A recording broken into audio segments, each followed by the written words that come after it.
అంటే నేను చదువుకున్నంత లేదా విజయశేఖర్ గారు చదువుకున్నంత నాకు తెలియదు అంటారు. కాదు, చదువుకి బైబిల్కి సంబంధం లేదు. ఇర్మియా 16వ అధ్యాయం ఎవరు తీయనవసరం 16వ అధ్యాయం 16వ వచనంలో ఏముంటుందంటే, రాబోయే సంవత్సరాల్లో నేను జాలర్ని లేపుతానంటాడు. జాలర్లు లేవు, చదువుకోలా. ఆయన శిష్యులు ఎక్కువ మంది చేపలు పట్టేవాళ్ళే, వాళ్ళకి చదువు ఉండదు. చదువుకి దీనికి ఇది ఆత్మ సంబంధమైనది, ఇది ఆత్మ సంబంధమైనది. చదువుకి దీనికి సంబంధమే లేదు. హల్లెలూయా. ఓకే, సో కట్టేశాను అన్న, పవర్ ఆఫ్ చేసేసాను. హల్లెలూయా. వినపడుతుందా అనుకోలకి? ఓకే. శూన్యముగా ఉన్న ఈ ప్రపంచములో అమరత్వం కలిగిన దేవుడు ఒక్కడే ఉన్నాడు. ఇంత శూన్యముగా ఉన్న దానిలోంచి ఆకాశమును, భూమిని, సముద్రమును, చెట్లను, పశువులను, పక్షులను, మనుషులను, సర్వ సృష్టిని చేసి దేవుడు ఏం చేశాడంటే 7వ రోజు విశ్రాంతి తీసుకున్నాడు. మీరు 20 సంవత్సరాల క్రితం ప్రభువులోకి కొత్తగా వచ్చి ఉండొచ్చు, కొంతమంది 10 సంవత్సరాల క్రితం వచ్చి ఉండొచ్చు. అప్పుడు మీకు ఇల్లు లేకపోయి ఉండొచ్చు, తినడానికి తిండి లేకుండా ఉండొచ్చు, లేకపోతే కట్టుకోవడానికి బట్టలు కూడా సరిగ్గా ఉండకపోయి ఉండొచ్చు. కానీ యథార్థముగా మీరు ఒక్కసారి గుండె మీద చేసుకొని చెప్పండి, ప్రభువుని నమ్ముకున్నాక మా పరిస్థితి 20 సంవత్సరాల కంటే 15 సంవత్సరాల కంటే నిన్నటి కంటే ఈరోజు నేను బాగా ఉన్నాను అన్నోళ్ళు చేతులు పైకెత్తండి. హల్లెలూయా, హల్లెలూయా. ఆల్మోస్ట్ అందరూ ఎత్తారు. ఎందుకో తెలుసా? ఆయన అన్యాయస్తుడు కాదు, మనము నమ్మదగిన వారము. మనం అనే కంటే నేను నమ్మదగిన వాడును, ఆయన నమ్మదగిన దేవుడు. హల్లెలూయా. ఏమీ లేని మన జీవితాల్లో ఇంత ప్రసాదించాడే. తిండి ఇచ్చాడు, బట్టలు ఇచ్చాడు, ఉండటానికి ఇల్లు ఇచ్చాడు, తిరగటానికి కారు ఇచ్చాడు, సంఘంలో హోదా ఇచ్చాడు, పిల్లలు ఇచ్చాడు. ఇంత ఇచ్చిన దేవునికి ఒక ఆయన పాస్టర్ గారు ఒక పాస్టర్ దగ్గరికి ఒక ఆయన్ని తీసుకెళ్ళాడు అమెరికాలో. వాడు డ్రగ్గిస్ట్ అంట కొడుకు, తండ్రి ఏమో బాధపడుతున్నాడు. నేను ఎంత చెప్పినా వీడు వినట్లేదండి. టైంకి డ్రగ్గిస్ట్ అంటే తెలుసు కదా, ఆల్కహాల్ కాదు, కొన్ని మత్తు పదార్థాలు తీసుకుంటాడు, దానికి అలవాటు అయిపోయాడు. కొంతమంది తాగుడికి అలవాటు పడతారు, మద్యపానానికి. కొంతమంది డ్రగ్స్, మందులు, హెరాయిన్ ఇది అంటారు, మారక ద్రవ్యాలు, అవి కొద్దిగా తీసుకుంటే మత్తులోకి వెళ్ళిపోతారు. వాటి గురించి మాట్లాడుకోవడమే అనవసరం. కానీ ఆ పిల్లోడు అది లేకపోతే ఆ టైంకి తల్లిదండ్రుల దగ్గర దొంగతనాలు చేయడం, డబ్బులు ఫ్రెండ్స్ దగ్గర డబ్బులు దొంగతనాలు చేయడం, ఇలా చేసి అలవాటు పడ్డాడంట. పడితే ఏం చేయాలో తెలియక, అంతేకాదు వాళ్ళకు ఒక షెల్టర్స్ ఉంటాయి, ఒక 25,000 ఇచ్చేసి ఒక చోట పెట్టేస్తారు. వాళ్ళు ఏం చేస్తారంటే 4 గూండాలను పెడతారు అక్కడ. ఆ లోపల వాడు టైంకి వాడికి మందు ఎక్కించుకోవాలి, ఇంజక్షన్ ద్వారా కానీ ట్యాబ్లెట్ ద్వారా కానీ. అది దొరకలేకుండా చేసి నుంచుంటారు వాళ్ళు ఎదురు 4 నుంచుంటే వీడేం చేయలేడు, గోడ కుట్టుకుంటా ఉంటాడు. ఏం చేయాలి తెలియక ఆ టైంకి ఆ మందు పడిపోవాలి. అలాంటి పరిస్థితుల్లో ఆ కుర్రాడిని ఓ పాస్టర్కి అప్పచెప్పాడు. నా వల్ల కావట్లేదయ్యా, నేను ఎందుకు కన్నా వీడిని, కానీ కొడుకు నేనేం చేయలేను పాస్టర్, నువ్వు ఏదో ఒకటి చేయవయ్యా అంటే, నేనేం చేస్తానండి, నా మాట ఏంటాడా, నన్ను కొడతాడేమో తిరగబడి, ఎందుకంటే వాళ్ళు ఏమైనా చేయొచ్చు. అయితే ఆయన ఉదారంతో స్వభావంతో ఆ చర్చి కింద చూడండి, బిల్డింగుల కింద భాగాల్లో కొన్ని జాగాల్లో, మెట్లున్న జాగాల్లో కొంతమంది నివాసం ఉంటారు. అట్లాగా చర్చికి స్టోర్లు ఉంటాయి. అంటే పాడైపోయినటువంటి లేదా ఏదైనా వస్తువులు, పాడైపోయిన వస్తువుల్ని అక్కడ దాచిపెట్టి ఆ రూమ్లో పెట్టారంట, స్టోర్ రూమ్లో. ఇతను ఆ స్టోర్ రూమ్లోకి వెళ్ళిపోయాడు. పెట్టి అదంతా క్లీన్ చేసి రోజు వచ్చి, నాయన మత్తు పదార్థాలు తీసుకోకూడదురా, మందు తాగకూడదు నాయన, ద్రాక్షరసం అలాంటివి వాటికి వెళ్ళకూడదు, అబద్ధాలు ఆడకూడదు, మోసాలు చేయకూడదు, నీ తల్లిదండ్రులు ఎంత బాధపడుతున్నారని ఆ పాస్టర్ రోజు వచ్చి బాధ చేసి వెళ్తా ఉన్నాడంట. ఇది జరిగింది. ఇది అయితే అతను పాస్టర్ గారు వచ్చి వాకింగ్ చెప్పేవాడు, వెళ్ళేవాడు. ఈ ఖాళీగా ఉండి ఏం చేస్తాడు, దాదాపు 2.5 సంవత్సరాలు అదే రూమ్లో ఉన్నాడు. కింద చర్చి కింద చిన్న రూమ్, చుట్టూ చెడిపోయిన వస్తువులు. అంటే ఏముంటాయండి, చర్చిలో పియానో పాడైపోయింది అనుకో, పాడైపోయిన పియానో, చర్చిలో పాడైపోయిన గిటారు, చర్చిలో ఏమైనా ఆవరణంలో ఆ లోపల ఉన్న ఏమైనా వస్తువులు, టేబుల్స్ అవన్నీ పాడైపోయి దగ్గర పడుకుంటేవాడు. పాపం ఏం చేశాడంటే ఒక గిటార్ తీసుకొని, చెడిపోయిన గిటార్ని వైర్లు ఉంటాయి కదా, ఇలా కొట్టే డింగ్ డింగ్ అని వస్తుంది కదా, ఆ వైర్లన్నీ సరి చేశాడంట. ఈ అబ్బాయి ఖాళీయే కదా, వాళ్ళు అన్నం పెడతారు, పాస్టర్ గారు వచ్చి వాకింగ్ చెప్తున్నాడు, పోతున్నాడు, ఇంకేం చేస్తారు పొద్దున్న సాయం దాకా. అది వైర్లు కరెక్ట్గా లాగి బిగించాడంట.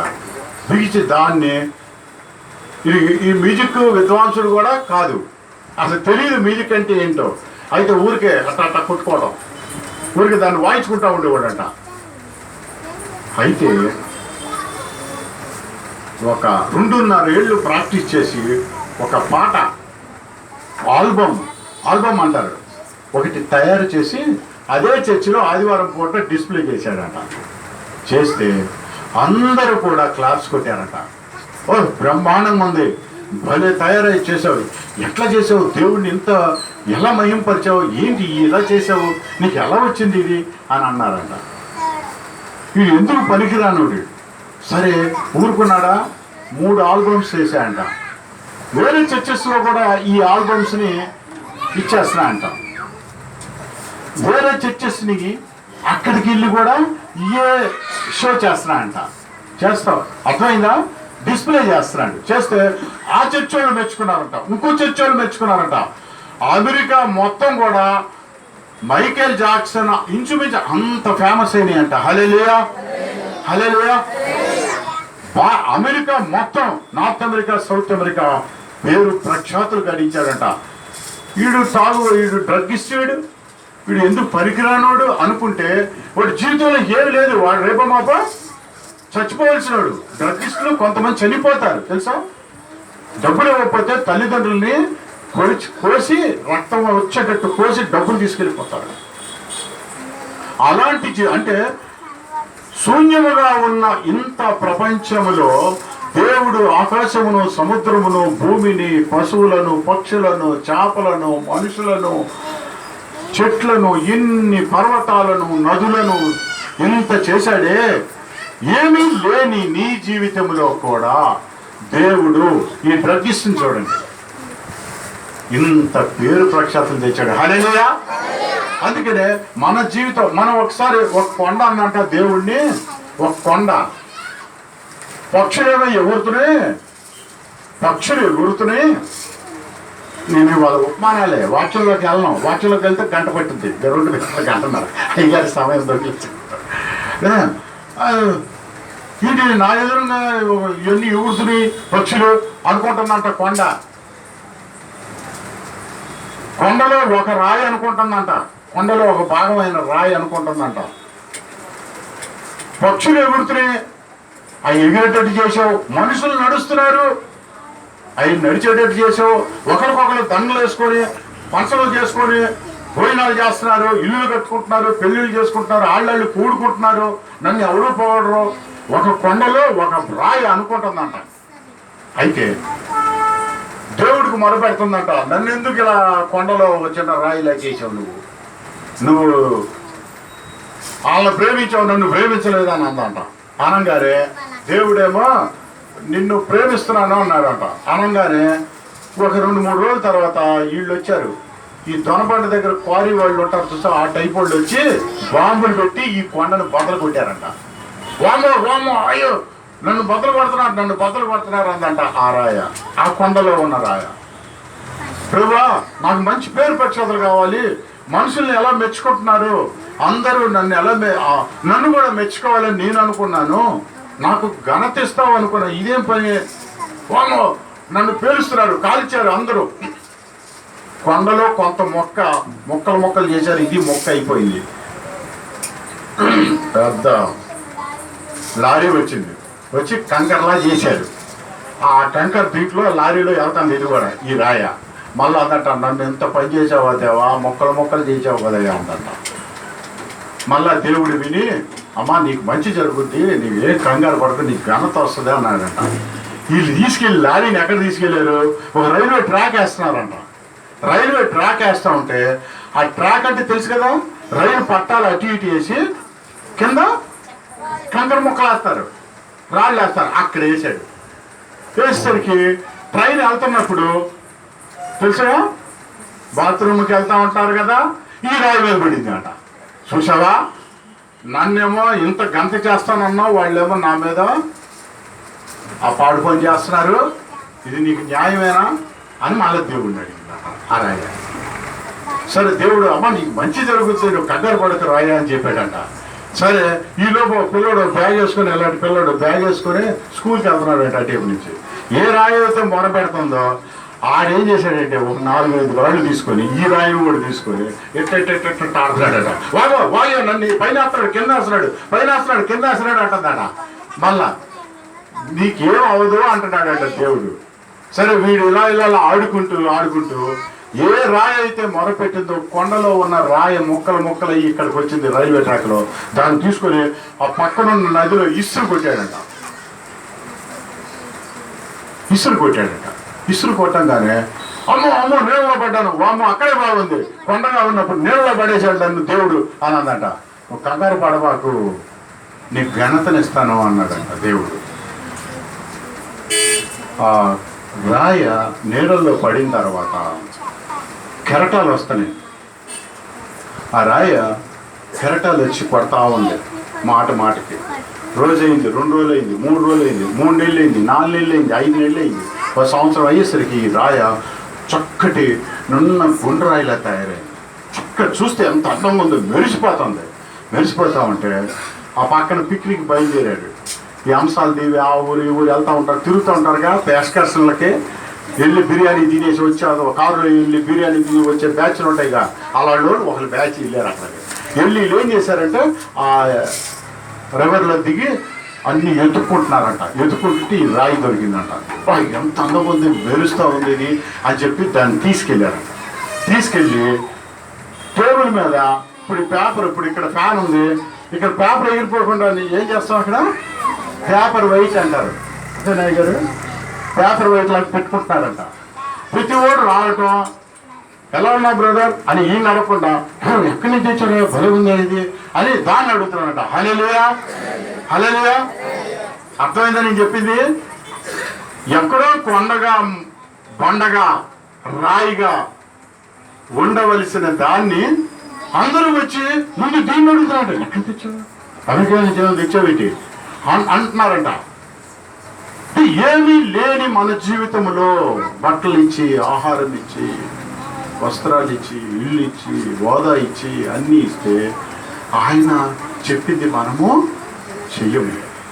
అందుకనే అతి దుర్మార్గ పనులు చేస్తే మనం ముందే చనిపోతామంట. ఏమీ లేనటువంటి ఈ యొక్క కొండ జీవితాన్ని చూడండి. ఏమీ లేని శూన్యముగా ఉన్న ఈ భూమి, ఆకాశము, సముద్రం, మనుషులు లేని జీవితం శూన్యముగా ఉన్న దానిలోంచి దేవుడు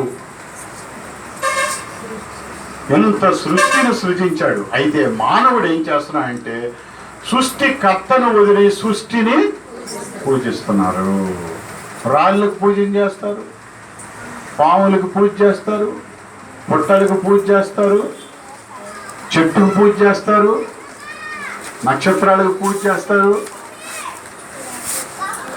ఓకే, అబ్రహాం చూడండి, యెహోషువ 24వ అధ్యాయంలో అబ్రహాం అనేవాడు ఒక అన్య కుటుంబానికి చెందినవాడు, విగ్రహారాధన కుటుంబానికి చెందినవాడు. ఆ ఒక్కటి చదవండి.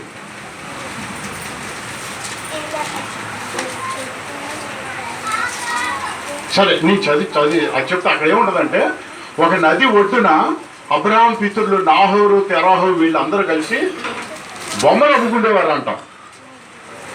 ఏమండి, బొమ్మలు అమ్ముకుండేవారు. అక్కడి నుంచి దేవుడు ఆయన్ని అలాంటి కుటుంబం నుంచి ఆయన్ని పిలుస్తాడు. ఆదికాండం 12వ అధ్యాయంలో అబ్రహాముని పిలిచి, అబ్రామ్, ఆయన పేరేంటి?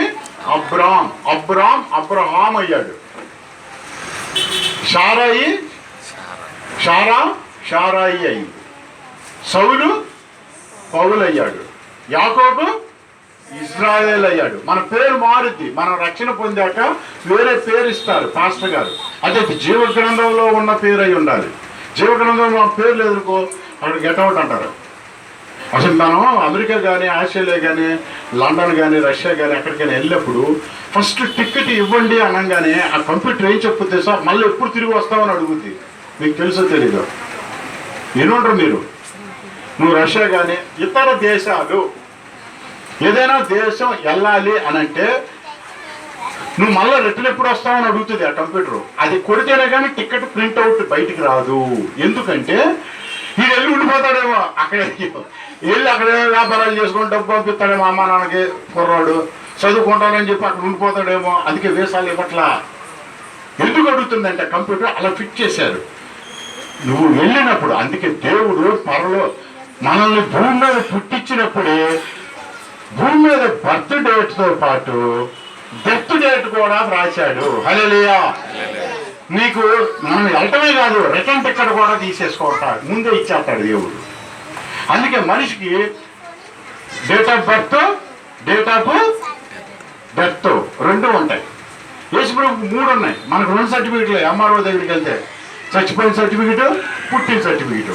కానీ యేసుప్రభుకి ఇంకొకటి ఉంది, పుట్టినది ఉంది, చనిపోయింది ఉంది, తిరిగి లేచింది ఉంది. హల్లెలూయా. 3 సర్టిఫికెట్లు ఉన్నాయి ఆయనకి. ఈ సేవలో అప్లై చేస్తే 3 సర్టిఫికెట్లు వస్తాయి యేసుప్రభుకి. ఆయనకి 2, మనందరికీ 2. ఓకే, తిరిగి రావాలి అన్నప్పుడు వీళ్ళందరికీ ఏం చేశాడంటే దేవుడు భూమి మీద పంపించినప్పుడే, అరే నువ్వు ఇప్పుడు పుడతావు, ఇప్పుడు ఈ స్కూల్లో చదువుకుంటావు, ఇప్పుడు యవనస్తుడు అవుతావు, ఈ అమ్మాయిని పెళ్లి చేసుకుంటావు, ఇంతమంది పిల్లలు కొడతారు, ఇలాగే ఒక ఇల్లు ఇస్తా, కారు ఇస్తా, ఇది ఇలా సేవ చేస్తావు, కొన్నాళ్ళకి చచ్చిపోతావు అని రాసేసినప్పుడు ఒక వరం ఇచ్చాడు మనిషికి. ఏంటి దశ? మతిమరుపు. మర్చిపోతూ ఉంటాడు, ఎప్పటికప్పుడు మర్చిపోతూ ఉంటాడు. ఆ మతిమరుపు లేదనుకోండి దేవుడితో సమానం అనుకుంటాం. మతిమరుపు అది ఒక పెద్ద సబ్జెక్టు. మతిమరుపులోకి వెళ్ళి ఆ ఉండటం వల్ల, ఆ వరం వల్ల మనిషి దేవుడితో అప్పుడు కూడా పోటీ పడ్డాడు. బబేలు గోపురం పెద్దది కడదామని చూశాడు. అప్పుడు దాకా దేవుడు కోపం రాలా. ఏదో ఒక రోజు వీళ్ళు పైకి వచ్చేస్తారు అని భాషలో అంతకుముందు ఒకటే భాష తారుమారు చేశాడు. అందుకే పెద్ద పెద్ద ఆశించేవాళ్ళు, పెద్ద పెద్ద కట్టడాలు కట్టేవాళ్ళకి తప్పకుండా దేవుడు ఉగ్రత వస్తుంది వాళ్ళ మీదకి. మీరు ఏదైనా చూడండి, ప్రపంచంలో ఈఫిల్ టవర్స్ కట్టారు, 110 అంతస్తులు. 110 అంతస్తులు అమెరికాలో. పడిపోయిందిగా, 4 ముస్లిమ్స్ వెళ్ళి పడేశారుగా. ఈఫిల్ టవర్ 110 అంతస్తులు. హల్లెలూయా. కనుక సరే, అది మన టాపిక్ కాదు. ఏమీ లేని ఇప్పుడు మనము ఒక కొండలో రాయిని చూసాం, అబ్రహాము జీవితం చూసాం. ఏమీ లేని విగ్రహారాధికుడు విశ్వాసానికి తండ్రి అయ్యాడు. నీ జీవితంలో 20 సంవత్సరాల క్రితం కంటే ఇప్పుడే బాగున్నాను, నిన్న కంటే ఇవాళ బాగున్నాను, 10 సంవత్సరాల కంటే ఇవాళ బాగున్నానని నువ్వే చెప్తున్నావు. ఒక కుక్కను చూద్దాం. ఒక కుక్క ఉంది. కుక్క పేరు హచిక. ఎవరైనా విన్నారా ఆ పేరు? హచిక ఆ పేరు. అది జరిగింది. అది ఒక ప్రొఫెసర్ దగ్గరికి పెంచుకున్నాడు దాన్ని. అది రోజు, ఆయనేమో అగ్రికల్చర్ ఆఫీసర్, ప్రొఫెసర్ అతను. రోజు స్టేషన్కి వెళ్ళి ఇంటికి వెళ్ళిపోమని దాన్ని తోలుతున్న అది ఎంటబడి స్టేషన్ దాకా వస్తుంది.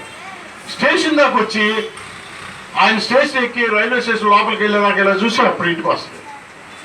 అది రావద్దని ఎన్నిసార్లు ఆయన తోస్తాడు దాన్ని. అది ఏం చేస్తుందంటే ఊరుకోదు, ఎంటబడుద్ది. అయితే ఒకరోజు అతనికి హార్ట్ అటాక్ వచ్చి చచ్చిపోయాడు. ఇంక మళ్ళీ తిరిగి రాకపోయేసరికి ఇది ఏం చేసింది, స్టేషన్ కాడ ఎట్లా చూస్తుంది. సాయంత్రం దాకా చూసి స్టేషన్ మళ్ళా సాయంకాలం వచ్చే ట్రైన్ దాకా వెయిట్ చేస్తుంది. అది రాలా, ఇంటికి వెళ్ళిపోయింది. మళ్ళా వచ్చింది. మరుసటి రోజు పొద్దున్నే సాయం దాకా వెయిట్ చేసింది. మరుసటి రోజు వచ్చింది. వారం రోజులు వచ్చింది. 15 రోజులు వచ్చింది. పొద్దున రావటం, అలా చూడటం.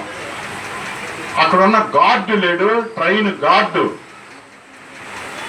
దీనికి తెలియదు, భాష రాదు. అతనితో పాటు వచ్చిన ప్రొఫెసర్స్ కూడా దీనికి ఎలా చెప్పాలి, కుక్కకి ఆడు చచ్చిపోయాడు, ఆడి సమాధి కూడా చేసేసారు. కానీ ఇదేం చేస్తుంది, పొద్దున వచ్చి ఇలా చూస్తుంది, సాయంత్రం దాకా ఉండదు. అందరూ ఇంటికి వెళ్ళిపోని చెప్పి దాని తోలుతా ఉన్నా వెళ్ళట్లేదంట అది. అలాగా 2 ఏళ్ళు, 3 ఏళ్ళు, 4 ఏళ్ళు, 9 ఏళ్ళు అండి. ఎంత విచిత్రమో తెలుసా. నేనైతే ఈ స్టోరీ నేను విన్నప్పుడు నేను ఏడ్చాను. యూట్యూబ్లో ఉంది ఇది, నేను ఏడ్చాను. ఇది జపాన్లో జరిగింది. 9 సంవత్సరాలు తన యజమానుడి కొరకు సాయంత్రం దాకా. అతనితో పాటు వెళ్ళే ప్రొఫెసర్స్ కూడా ఇంటికి వెళ్ళిపోయి దాన్ని తోస్తూ ఉంటే అదేమో ఇంకా మా ఓనర్ వస్తాడు, నా యజమానుడు వస్తాడని ఇలా చూస్తాను. ఆఖరికి అక్కడున్న ట్రైన్లో పొద్దున్న సాయంత్రం సీజన్ చేసేవాళ్ళు కానీ, ట్రైన్ డ్రైవర్స్ కానీ, ట్రైన్ గార్డ్ కానీ, రైల్వే స్టేషన్లో టికెట్లు ఇచ్చేవాళ్ళు కానీ, ప్రయాణికులు కొన్ని 100 మంది ఈ కుక్క సంగతి తెలుసు. ఇది పొద్దున వస్తుంది, సాయంత్రం దాకా ఎందుకు ఇది వచ్చి వెళ్ళుద్దే అని కొంతమంది పక్కన ఉండి అడుగుతూ ఉంటే, అరే వీళ్ళ ఓనరు అదే ఒక యజమానుడు అక్కడ ప్రొఫెసర్గా ఉంటాడు, సాయంత్రం వస్తాడు, ఆ చచ్చిపోయాడు, దీనికి తెలియదు కదా, ఇది వచ్చేస్తుందిరా బాబు అని. అయినా అది అలా ఉండేది. ఆఖరికి దాని యొక్క స్వామి భక్తికి జపాన్ గవర్నమెంట్ కుక్కని చేసి అది దానికి క్యాన్సర్ వచ్చి చచ్చిపోయింది. 11వ ఏట 9.5 సంవత్సరాలు, 9 నుంచి 10 సంవత్సరాల మధ్య వరకు వెళ్ళింది. 1.5 year పిల్లప్పటి నుంచి స్టార్ట్ అయింది. అది కుక్కలు 14 ఏళ్ళ కంటే ఎక్కువ బతకవు, ఏ కుక్క అయినా సరే. 14 years హైయెస్ట్ దానికి. దాని ఇప్పటికి వచ్చి కూడా స్టిల్ ఈ రోజుకి వచ్చి కూడా జపాన్లో రైల్వే స్టేషన్ ఎదురుగా హచికా అనే కుక్క స్టాచ్యూ పెట్టాడు. హల్లెలూయా. తన యజమాను కొరకు కుక్క ఎదురు చూస్తుంది. యజమానుడి కొరకు. నీకు ఇంత 20 సంవత్సరాలు అయ్యాన తర్వాత, 30 సంవత్సరాలు అయ్యాక ప్రభువు నమ్ముకొని నీకు అన్నీ ఇచ్చి, నువ్వు దేవుడికి నాకు ఇంకా ఏమి ఇచ్చాడు, పక్కింటోడికి 3 అంతస్తుల బిల్డింగ్ ఇచ్చాడు, ఇదే గొడవ. నువ్వు తాగుడు బానే, పక్కింటోడి పెద్ద టీవీ వచ్చింది, పక్కింటోడికి పెద్ద బిల్డింగు, కారు ఉంది, ఆయన పెద్ద ఉద్యోగం, 3 జిల్లాలకు అధికారి, వాడు నిద్ర పట్టదు. నీకు తెలుసో తెలీదు. ఎంత బాధ్యత పెరిగితే, ఎంత పెద్ద హోదా ఇస్తే దానికున్న బాధలు అన్నీ ఉంటాయి. మనస్సాక్షి కూడా పలచబడిపోద్ది మనకి. అర్థమైందా? అందుకే దేవుడు ఏమీ లేని నీ జీవితంలో ఇన్ని ఇచ్చాడు.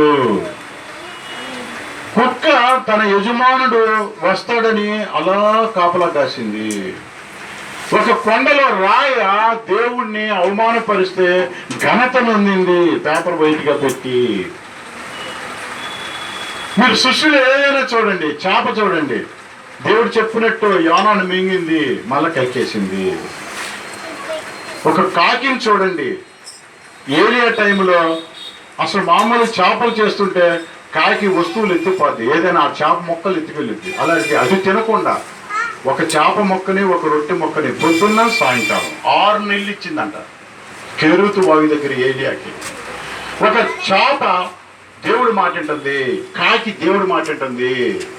దానియేలు సింహాల బోన్లో వేసినప్పుడు సింహాలు దేవుడు మాటని దానియేలు ఏమీ చేయలా. ఎంత గొప్ప! అసలు దానియేలు బతికడం కాదండి, దానియేలు తర్వాత దేవుడు ఆ రాజుగారికి పిక్కిరీలు ఎక్కించి కొండలు చెప్పిన వాళ్ళు, ఎలా మీరు ఇలా చేస్తారా, నిజంగా దేవుని బిడ్డ, సింహాలు ఏం అనలేదు, మిమ్మల్ని వేస్తామని అన్నప్పుడు ఒక్క క్షణంలో మొక్కలు అయిపోయారంట, తినేశారు. ఉందో గారు ఒక్క క్షణంలో. అసలు దానియేలు ఎందుకు తినలేదు తెలుసా? ఆ సింహాలు బోన్లో సింహాలు. సాతాను గర్జించు సింహం, యేసు ప్రభు యూదా కొదమ సింహం. 48వ అధ్యాయంలో ఉంటుంది ఆదికాండం. యూదా కొదమ సింహం అయిన యేసు ప్రభు దానియేలులో ఉన్నాడు. అంటే నీ దేహము దేవుని ఆలయమని నీవు ఎరుగవా అన్నాడు. ఎప్పుడైతే ఆ దేవుడు దానియేలులో ఉన్నాడో, యూదా కొదమ సింహం దానియేలులో ఉన్నాడో, ఈ కటిమ సింహాలన్నీ కూడా ఇది కూడా ఓ సింహమే అని దానియేలుని వదిలేసిందంట. హల్లెలూయా. అతడు మామూలు మానవుడే, కానీ అందుకనే ఒక సింహం దేవుడు మాట ఏంటండి. ఒక చూసారా హచ్చిక కుక్క ఆ యజమానుడి కొరకు అలా కాపలా కాసింది. ఒక చేప దేవుడి మాట అంటుంది. మీరు చూడండి యెషయా 3వ అధ్యాయంలో మాట ఉంటుంది.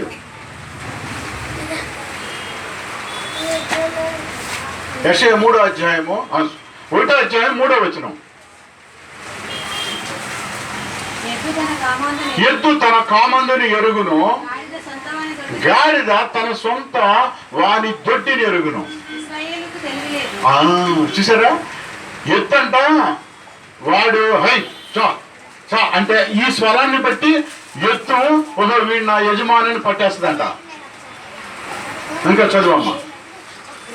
గాడిద అదే చదవాలి. ఎద్దు తన కామందుని ఎరుగును, గాడిద సొంత యజమానిని దొడ్డి ఎరుగును. అంటే చాకల వాళ్ళు ఎక్కువ వాడతారు దాన్ని. బట్టలు ఉతికేసి దాని మీద బట్టలు వేస్తారు. వేసింది వస్తాడు మొయ్యలేడు కదా, గాడిది ఎక్కువ మోస్తుంది. వీడు బట్టలన్నీ ఉతికిన తర్వాత ఏరులో దాన్ని ఒంటి మీద పెట్టి అసుకేసుకుంటా ఉంటాడు పక్కన ఉంటాడు.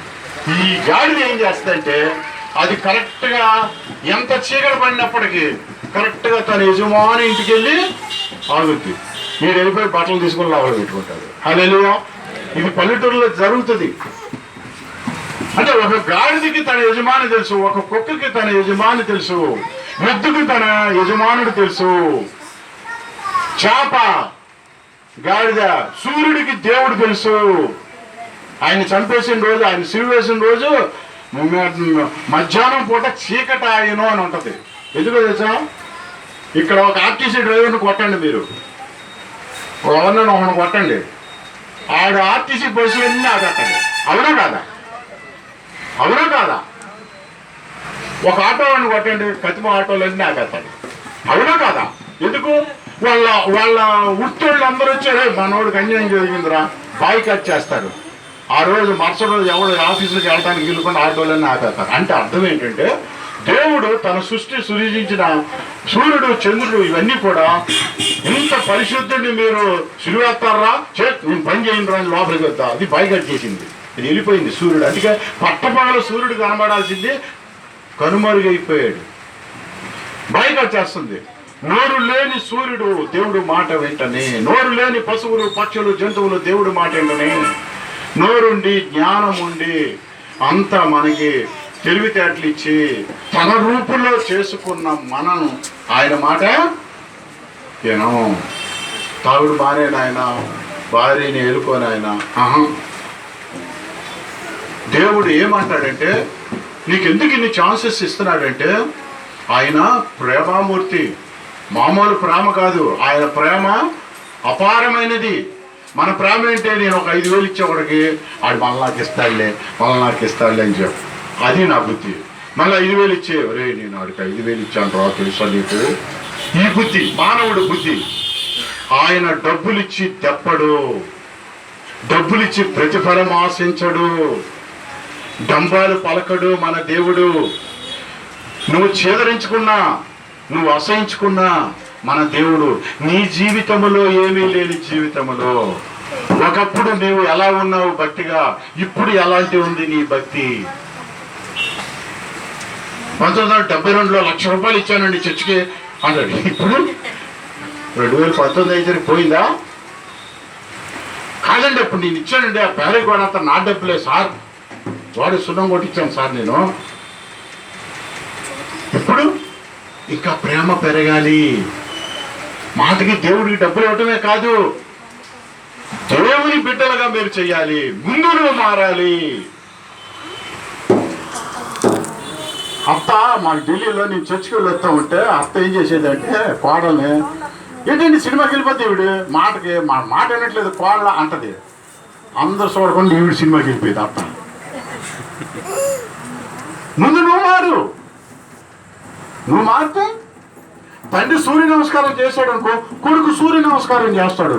తండ్రి రోజు పొద్దున్న బైబిల్ చదువుతాడు అనుకో, కొడుకు బైబిల్ చదువుతాడు. తల్లిదండ్రులు పొద్దున్నే లేచి నాకు ఆయన ఎవరో, నేను ఇలా అందరూ చర్చెస్కి పిలిచి 16 చర్చిలు నేను అన్ని మానేసా, నాకు ఆత్మ నడిపిపోయిన చర్చికే వెళ్తున్నా, వాక్యం చెబుతున్నా. ఒక ఆయన అన్నాడు 100 గజాలు స్థలం ఇస్తాను, నువ్వు కూడా ఓ చర్చి కట్టవయ్యా, మిగతావి అన్నీ తిరుగుతూ ఉండు, కానీ అక్కడ కూడా ఆరాధన చేయ అన్నాడు. నేను సిద్ధపడిపోయా. మా కొడుకు చెప్తే ఎవరే 100 గజాలు ఇస్తామన్నారా, అక్కడ కొంతమంది బలమైన యోధులు తయారు చేద్దాం, 10,000 మంది అక్కర్లా, 10,000 మంది అక్కర్లా, 50 మంది ఉన్నా 100 మంది ఉన్నా. యేసు ప్రభు 82 మందిని తయారు చేశాడు.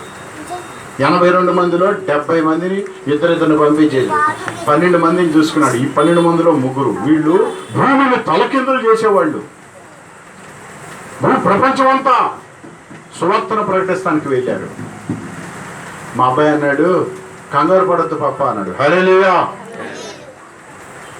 నా అంతరంగాన్ని తెలుసు, వాడిని తెచ్చేద్దామని ఆ మాట అన్నా.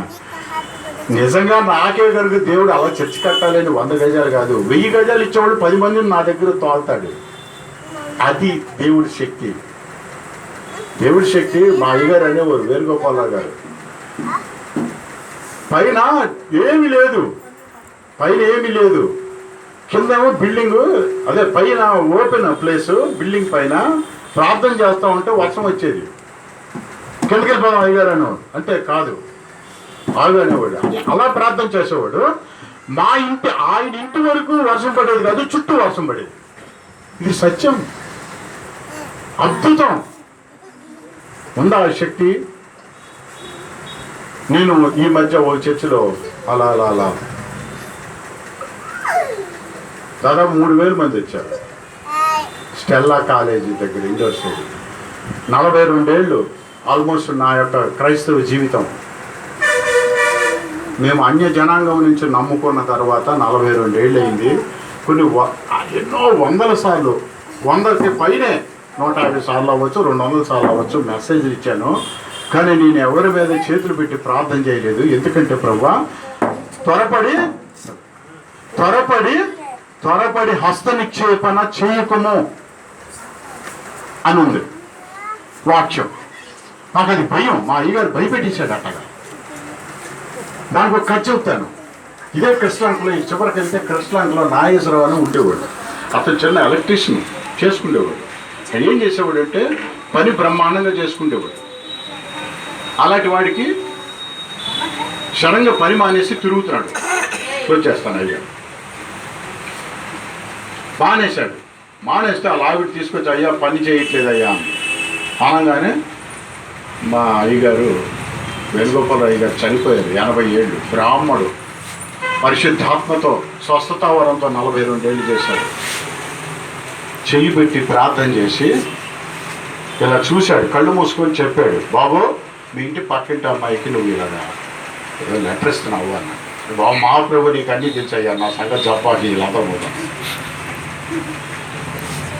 భక్తిలోకి వచ్చాడు. ఒక 6 నెలలు అయింది, సంవత్సరం అయింది. అయిన తర్వాత ఇక సంచి పట్టుకున్నాడు.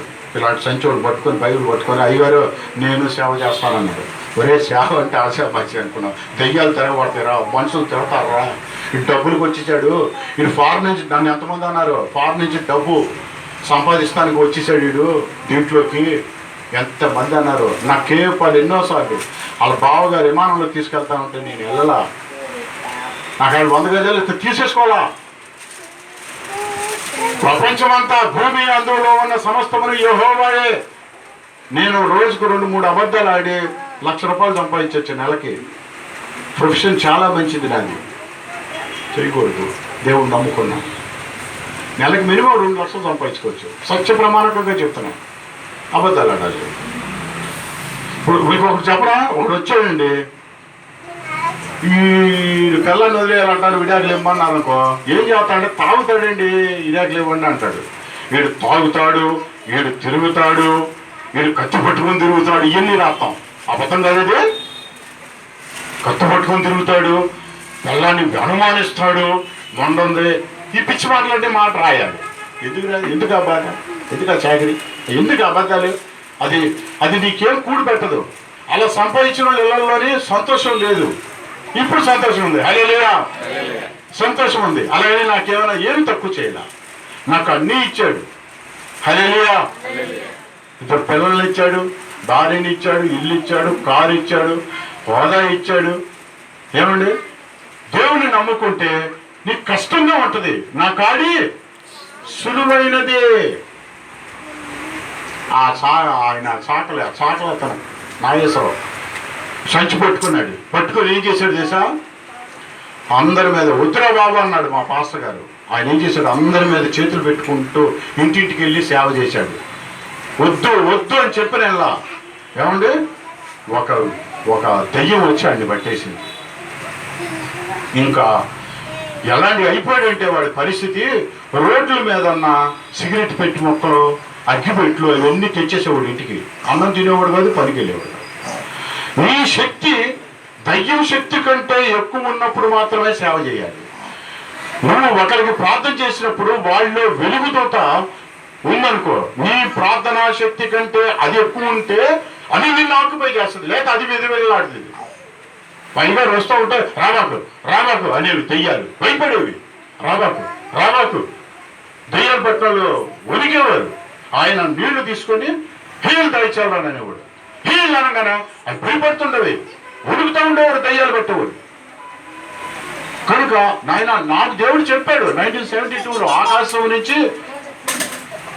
నుంచి ఒక స్వరం వినబడింది, నువ్వు ఎవరైనా ఎత్తు మీద చేయి పెడతావో శిరస్సు పైన వారిని ఆకాశం నుంచి నేను చూసి స్వస్థపరుస్తాను అన్నాడు. కనుక నువ్వు చెయ్యొద్దు నాగేశ్వరరావు అంటే ఎవరి మీద చేయి పెట్టాడు?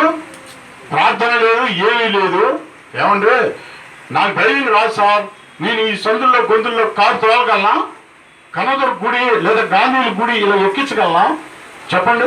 కార్ డ్రైవింగ్ రాకుండా వస్తేనే కదా ప్రార్థన చేసి దేవుడి శక్తి పొందుకుంటేనే సేవలోకి వెళ్ళాలి. లేకపోతే అచ్చరపడితే ఎంత ప్రార్థన చేసినా అమ్మా నా వల్ల కాదు అన్నాడు. నేను ఎన్నో దెయ్యాలు ఎలగొట్టాను, 100 దెయ్యాలు, వీడికి వెలుగుతో పట్టేసింది, నా శక్తి సరిపోతుంది అన్నాడు. కానీ త్వరగపడి సేవ చేయకూడదు. కానీ నేను మొన్న సెల్లా కాలేజ్ దగ్గర 3000 మంది వచ్చారు. అప్పుడు పాస్టర్ గారు అన్నాడు, అంకుల్ అంటాడు నన్ను, అంకుల్ నువ్వు కూడా చెయ్యంటే నేను అన్నా ప్రభువా నాకు అంత అర్హత లేదయ్యా, ఏదో వాక్యాలు చెప్పి చిన్న సాక్ష్యాలు చెప్పుకుని పోయేవ్వండి, నేను ఇన్ని 100 మంది మీద చేయలేదు ప్రభు అంటే అని దేవుడికి చెప్పా. ఆ అబ్బాయికి చెప్పాలి, ఆ దైవజనుడికి చెప్పాలని దేవుడిని అడిగా. ఒక మాట అడిగా, ప్రభువా 42 సంవత్సరాల నుంచి నేను ఎప్పుడు అడగల, చేయిబెట్టి ప్రార్థన చేస్తానండి. ఇప్పుడు ప్రార్థన చేస్తాను నాయన, వాళ్ళలో ఉన్న దెయ్యం వదలాలి, నాలో ఉన్న దెయ్యం కూడా వదలాలన్నా. ఇది వెరైటీగా ఉంది. ఎవరైనా ప్రార్థన చేస్తే వాళ్ళలో ఉన్న దెయ్యాలు బయట రావాలి, కానీ మళ్ళీ దెయ్యాలు మళ్ళీ కొన్ని ఉంటాయి రహస్యంగా తెలుసా. పైకి భక్తిగా ఉంటాం, రహస్యంగా అసూయలు, ఈర్ష్యలు, ద్వేషాలు కొన్ని ఉంటాయి. అవి బయటకు కనబడవు. అయితే విశ్వాసం కంటే పాసుడు పవిత్రంగా ఉంటాడు. మీరు అందుకే చూడండి, దాన్ని ఏమంటారు, మందసం వెళ్తున్నప్పుడు వాడు పరిశుద్ధంగా లేడా? వచ్చా ఎందుకు చచ్చిపోయాడు? దేవుడి పని మంచి చేద్దామని కదా? కాదు. ఆ మందసం కహతీయులు మాత్రమే మొయ్యవలెనని చెప్పాడు దేవుడు. కహతీయులు కాకుండా వేరే వాళ్ళు మోస్తే ఏమవుతే ముట్టుకున్నాడు, చచ్చిపోకున్నాడు. కనుక దేవుడు ఏది చెప్తే అది చెయ్యాలి నీ జీవితంలో. అప్పుడు ఈ హజ్జికి ఒక కుక్క చూడండి, స్టాచ్యూ పెట్టారు. అబ్రాహాము చూడండి, విగ్రహారాధికుడు. మన జీవితం చూడండి, నేను అలా చేయి పెడతాను, ఈ ఒక్కరోజు నువ్వు ఆశీర్వదించినప్పుడు 3 లోపల నుంచి దెయ్యాలు వచ్చినాయి. నాకు భయం వేసింది కొద్దిగా. ఒక అబ్బాయికి వచ్చింది బయటికి, గెంతుతున్నారు, డాన్సులు వేస్తున్నారు. వామ్మో ఇదేదో గొడవ ఉంది మనకి, మన చెరపడేటట్టు అనేవి నసరైడని వేస్తున్నామన్నా. తర్వాత ఈ 15 రోజులు ఈ 1 మంత్లో నన్ను ఎంత కొంగదీయాలో అంత కొంగదీశాడు వాడు. మనసు పెట్టనివ్వట్ల ప్రార్థన మీద. తెల్లారుజామున లేచాం, ప్రార్థన చేస్తున్నాం, కానీ తెల్లారుజామున 25 ఏళ్ళ నుంచి నాకు నా భార్యకి, ఇప్పుడు నాకు పెళ్ళి అయ్యి 25 ఏళ్ళు. ఈ 25 ఏళ్ళలో నేను నా భార్య పొద్దున సాయంత్రం ప్రార్థన చేయని రోజు ఉండదు. ప్రతిరోజు చేస్తాం. ఏదైనా ఊరు వెళ్ళామా ఫోన్లో ప్రార్థన చేసుకుంటాం. హల్లెలూయా. కుటుంబ ప్రార్థన అవసరం, వ్యక్తిగత ప్రార్థన అవసరం, సంఘ ప్రార్థన అవసరం, సామూహిక ప్రార్థన అవసరం. ఏమీ లేని నీ జీవితంలో అన్నీ ఇవ్వగలడు. నిన్ను స్పిరిచువల్గా పెంచుతాడు, ఆధ్యాత్మికంగా పెంచుతాడు. డబ్బు సంపాదిస్తాను, మా అబ్బాయిని ఆస్ట్రేలియాలో పంపలా, ఇప్పుడున్న జనరేషన్స్కి మామూలు కాదు. ఈ పిల్లల్ని అడిగితే వాళ్ళ టీచర్ దిమ్మ తిరిగేటట్టు వాళ్ళు క్వశ్చన్లు వేస్తాడు వీడు. ఎందుకంటే ఇప్పుడున్న జనరేషన్స్ అలా ఉంది. అప్పుడు దానికి తగ్గ క్వశ్చన్స్ ఆ మాస్టర్ చెప్పగలిగి ఉండాలి. అలాగే పాస్టర్లని మీరు వాట్సాప్లో చూస్తే ఎన్ని రకాల ఇబ్బందులు పెడుతున్నారో, ఎన్ని రకాల ఇబ్బందులు. ఏదో రాశారంట తెలిసి తెలియక ఒక ఆయన రాస్తాడు వాట్సాప్లో, దానికి ఇంకో పాస్టర్ వచ్చి రోడ్డు ఎక్కి మళ్ళీ దానికి ఆన్సర్లు ఇస్తాడు, డిబేట్లు. నేను అలాగే TV9లో ఒకసారి వెళ్ళా ఒక డిబేట్కి. కాదు, మనం దేవుడితో ఎక్కువ సంబంధం ఉండాలి, దేవుడితో సహవాసం ఉండాలి. మనుషుల కంటే దేవుడు చాలామంది నేను విశ్వాసాలు కలిసినప్పుడు మా పాస్టర్ ఇలాగా పెళ్లి కాలేదు, అక్కడికి వెళ్ళి ఆ పాస్టర్ ప్రార్థన చేస్తే పెళ్ళి అయిపోద్ది, క్యాన్సర్ ఉందా ఈ పాస్టర్ దగ్గరికి. నువ్వు పాస్టర్ని పొగడొద్దు, గౌరవించు. యూ ఫాలో మీ, నన్ను వెంబడించండి అన్నాడు యేసు ప్రభు. మనం వెంబడించాల్సింది యేసు ప్రభుని, మనుషులు కాదు. వీళ్ళ గురించి మనం చెప్పవలసిన అవసరం లేదు. నువ్వు దేవుడి గురించి చెప్పు, సాక్ష్యము దేవుడి గురించి చెప్పు. నీ వ్యక్తిగత విషయాలు అనవసరం, ఇమ్మెటీరియల్. మనల్ని సృజించిన వాడు, శూన్యములోంచి ఇంత సృష్టిని సృజించిన దేవుడికి నమ్మకంగా ఉండండి. అప్పుడు మీరు మీ కుటుంబాలు ఆస్వాదించబడతాయి, రక్షణలోకి వెళ్తారు. ఇవాళ రాత్రి 12ంటికి యేసు ప్రభు వస్తున్నాడు అని అనుకోండి. ఇప్పుడు మనం ఎంతమంది ఎగురుతాం ఎక్కడి నుంచో నాకు తెలియదు. సిద్ధపడి ఉండండి, అది దేవుడు కోరుకుంటాడు. హల్లెలూయా. పరిశుద్ధుడైనటువంటి వందనములు. ఈ వాక్యమును నాయన, ఈ సాక్ష్యమును దీవించి ఆశీర్వదించు. ఇక్కడ మైక్ ద్వారా వెళ్ళేవారు, ఇక్కడున్న ఈ కుటుంబానికి, ఇక్కడికి వచ్చిన ప్రతి బిడ్డని దీవించి ఆశీర్వదించు. నీ దాసుడికి ఆరోగ్యం దాచి సంఘమును నాయన, ఇదిగో విజయశేఖర్ గారిని అయ్యా నాయన, నీ దాసుడి పిల్లలు నాయన, కోడళ్ళు నాయన, సంఘ పెద్దలను ప్రతి ఒక్కరిని దీవించి ఆశీర్వదించు నాయన.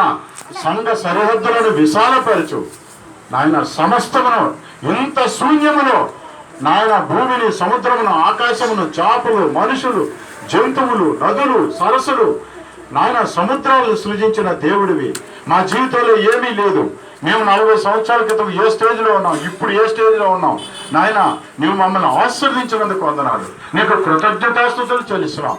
మాకు జీవాన్ని ప్రసాదించావు నాయన. చనిపోవలసిన ఇదిగో నీ దాసుడికి మళ్ళా జీవాన్ని ఇచ్చిన దేవుడివి అయ్యా. నేను చనిపోవలసిన నా వ్యక్తిని నాయన నాకు జీవాన్ని ఇచ్చి ఆయుష్ని ఇచ్చావు, ఆరోగ్యం ఇచ్చావు నాయన. నీ ప్రేమకే వందనాలు. యథార్థముగా జీవించే కృపద ఇచ్చేవని ఈ కుటుంబాలన్నింటినీ ఆశీర్వదించమని ఈ చిన్న కొడుకు నీ పాదాల దగ్గర పెట్టు. నీ ప్రియకుమారుడైన యేసుక్రీస్తు నామములో తండ్రి, ఆమేన్.